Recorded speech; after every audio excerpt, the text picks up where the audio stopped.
Okay, grade 10 tayo ay nasa ikatlo ng aralin.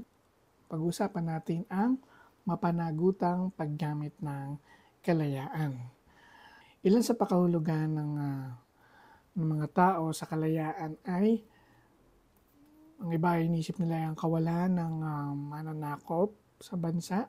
So, sa present, siyempre, masasabi na natin tayo ay malaya dahil wala na tayong alam na nananakop sa ating bansa. Ang iba naman nagsasabi na malaya sila dahil sa kakayahan nilang magsabi ng gusto nilang sabihin, ipahayag ang kahit ano nilang gustong sabihin. Iba naman ay pagpili ng mamahalin, ang iba naman ay magkaroon ng mga bagay na ninanais, at iba naman ay yung kalayaan nila, inuugnay nila dun sa kakayahan nilang kumilos na wala nagbabawal, hindi sila makukulong o mabibilanggo.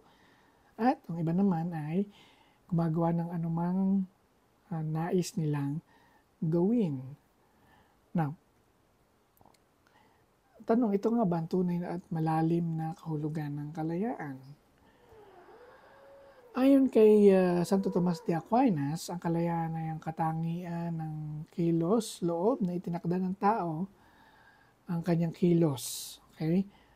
Sa patungo sa kanyang maaaring hantungan at itakda yung paraan upang makamit ito. So, sa madaling salita, nangangahulugan daw ito na ikaw ang magdedesisyon sa kung ano ang iyong pipiliin at paano mo ito gagawin.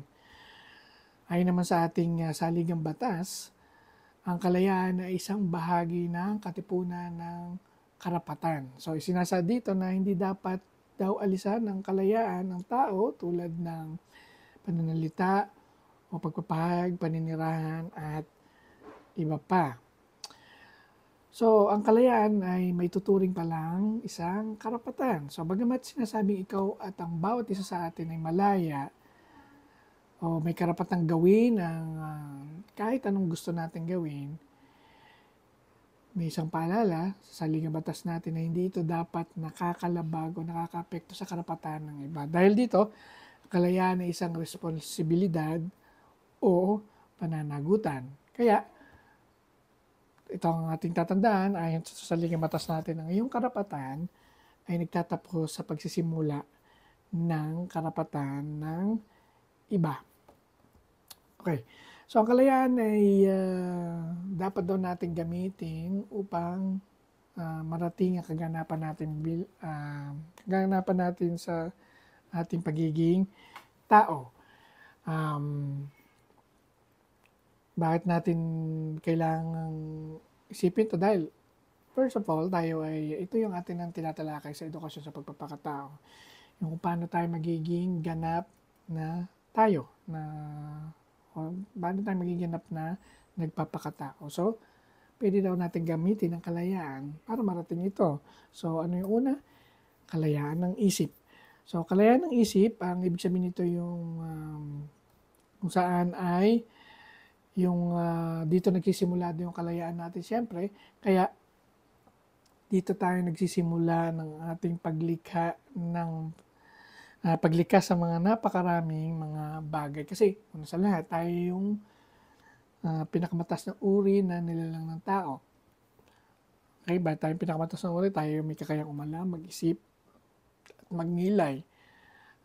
Tapos taglay pa natin yung mga kaalaman na natututunan na natin araw-araw. Kaya dito, sa pamamagitan nito, napapakita natin yung kalayaan sa pag-iisip at paggawa ng mga malalayang desisyon.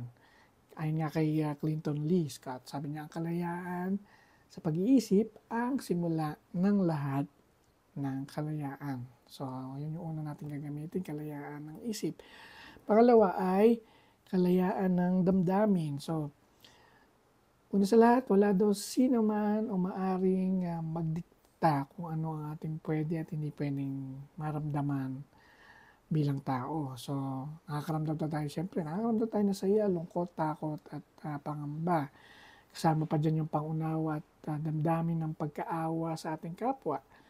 Kasama rin daw dito yung kalayaan na maghangad ng mga bagay at pangailangan na maaring mabuti para sa sarili at sa iba. So yan, pangalawang natin pwedeng gamitin para marating natin yung kaganapan ng ating pagkatao. Ang pangatlo ay kalayaan ng kilos o asal. So, malayaman daw tayo nag-iisip, yung damdamin at kilos o asal naman natin ay dapat daw hindi maging dahilan upang umabuso o lumabi sa paggamit ng espesyal na kakayahan na ito.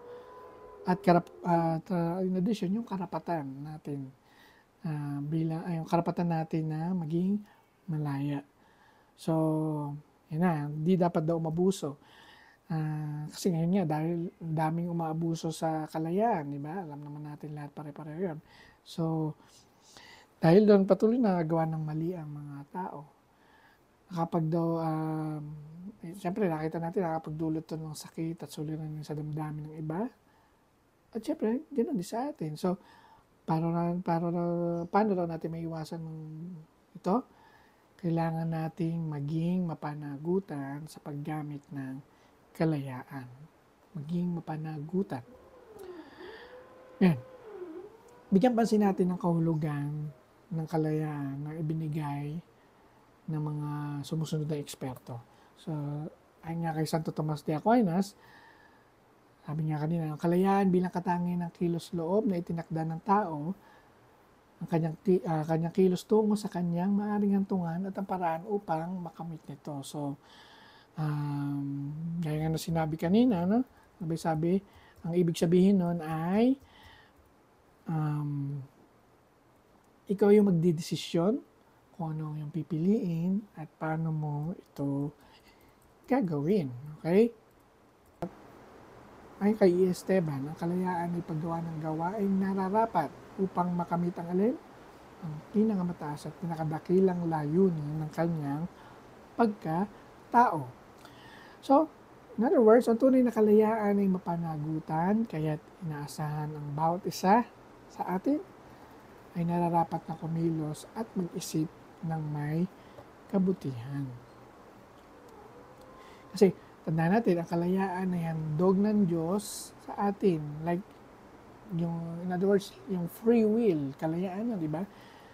Yun yung binigay at yun yung isang handog sa atin ng Diyos para makapili tayo ng ating iisipin, sasabihin, at gagawin. So yun, no, marami nagkakaroon ng hindi tama o mababaw na pagkaunawa ng konseptong ito. Kaya nga ito pinag-uusapan natin. So nararapat lang na lagi niyong pag-aaralan o lagi nating handa tayong pag-aralan at unawain ang mga bagay na to, kagaya nito. Tandaan natin lahat ng tao ay taglay ang kalayaan, ngunit katumbas nito ay isang mabigat na tungkulin. So gamitin mo ito, gamitin daw natin ito sa paraang makakabuti sa iyo at sa iyong kapwa. So bago raw magsalita o kumilos ng kahit ano, kailangan pakaisipin pa din kung hindi ito makakapaminsala sa iyo at sa iba. So maging malaya, mag-isip at kumilos ng tama.